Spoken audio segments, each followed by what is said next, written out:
السلام عليكم ورحمة الله تعالى وبركاته. الحمد لله ثم الصلاة والسلام على أشرف المرسلين سيدنا محمد وعلى آله وصحبه وسلم. waxaan rabaa dhammaan ummadda Soomaaliyeed gaar ahaan jaaliyadda Soomaaliyeed ee dalka Uganda ku dhaqan caasimadiisa Kampala anigoo ah Dr. Shaafic Cabdiqaadir Diiriye kuna soo bartay dalkii Soomaaliya hooyo iyo dalkan Uganda wax ku bartay. waxaan rabaa inaan ka howlgalo isbitaalka lagu magacaabo East Africa Medical Center.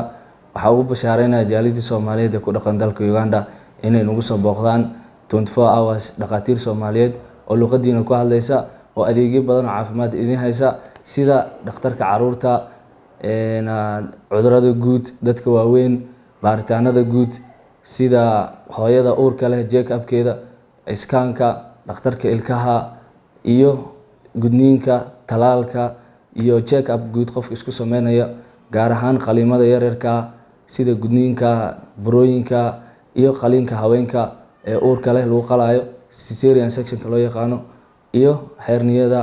waxaa ku yaala isbitaalka saddex branch weeye wuxuu ku yaalaa Kabalagala Kingsgate Sosport Mall 50 floors qaybta koowaad.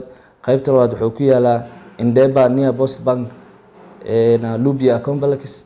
qaybta saddexaad waxay ku taalaa Bonga Graceland Hotel. waxaa idinku bishaareynaa gaar ahaan caasimada Kampala community ku dhaqan Soomaaliyeed inay nagu soo booqdaan isbitaalkaas adeegyo 24 hours iyo dhaqaatiir Soomaaliyeed oo luqadiina ku hadlaysa iyo si fiican oo nili soo dhaweyn doona. aad u mahadsantiin wabillahi tawfiiq. Assalaamu calaykum waraxmatullaahi tacaala wabarakaatuh. bismillaahi raxmaani raxiim. anigoo ah Dr. Maxamed Muxyidiin Biixi wax ku soo bartay wadanka Shiinaha kasoo shaqeeyay dalka India kasoo shaqeeyay Soomaaliya haddana waxaan ka shaqeeyaa hospitaalka East Africa Medical Center Hospital oo ku yaala Uganda caasimadeeda Kampala.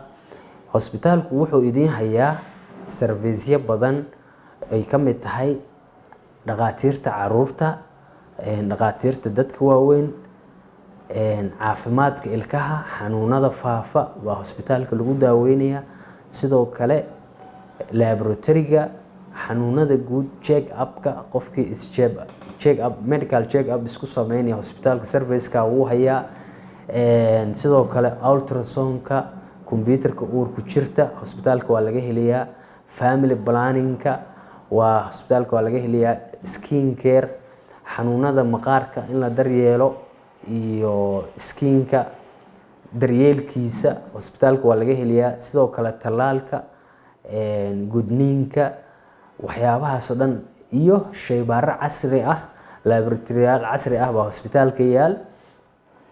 hospitaalka sidoo kale waxaa fadhiya dhaqaatiir qaliin sameynaya cesarean sectionka leboomada herniyada kulli hospitaalka servicekaas uu bixiyaa. hospitaalka addresska kala soo xiriiri kartaan saddex branch buu leeyahay. branchiga koowaad wuxuu ku yaal Kabalagala Kingsgate South Point Mall. branchiga labaad wuxuu ku yaal Indeba near Post Bank Lubia Complex. branchiga saddexaad wuxuu ku yaal Bonga Graceland Hotel. aad iyo aad ba u mahadsantihiin.